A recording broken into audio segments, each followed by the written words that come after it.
1999, there were a series of horrific attacks on Moscow apartment buildings. The carnage began just after midnight on the morning of September 8th.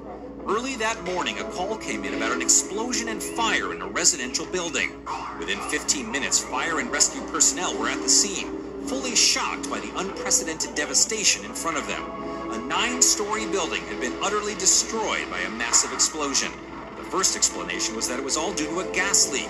The second explanation was that the destruction was produced by a powerful explosive charge. Government authorities lay the blame sight unseen squarely on a Chechen terrorist attack. The Chechens, by the way, deny involvement in the bombings to this day. More on that later. According to neighbors and survivors, there were 2 explosions, a small one which some people heard and right away ran to the staircase, followed by a second larger explosion which completely destroyed 2 entrance corridors and scores of apartments and their inhabitants and crippled the building. The blast was so powerful it spread debris all over the neighborhood, critically hobbled the structural integrity of an adjacent building. The ferocious explosion could be heard all over the neighboring district. Then the country learned a new word, cyclonite, otherwise known as hexogen, an explosive substance which had been laid down by terrorists or someone in the basement of the building. The voices of the trapped were heard beneath the rubble. By 1 a.m., the fire was extinguished and a full-scale rescue operation had started. Workers picked diligently through the carnage, hoping to save those that were left alive in the rubble. In the end, there were more than 300 victims of this senseless tragedy, with 106 dead and more than 200 injured.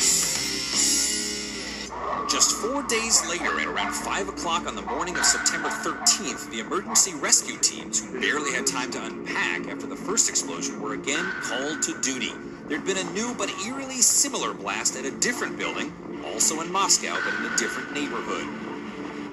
This time, the pattern was horribly familiar, the devastation nearly total. The power of this explosion was estimated to be equal to more than 650 pounds of TNT, clearly enough to completely destroy the 8-story building and severely damage several of those nearby.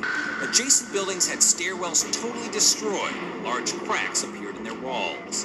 Rescue work was hampered because of the building's composition. This time, the building was made of bricks, and though they'd supported it quite competently for so many years, the blast had made them literally spill everywhere.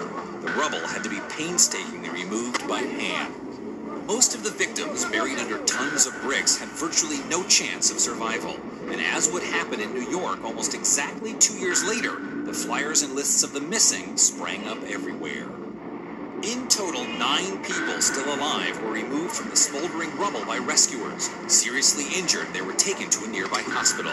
Of the 150 people living in the building, the explosion killed 124, including 13 children. On a broader note, blame and conspiracy theories abound. The blasts did help transition Yeltsin out of power and Putin in.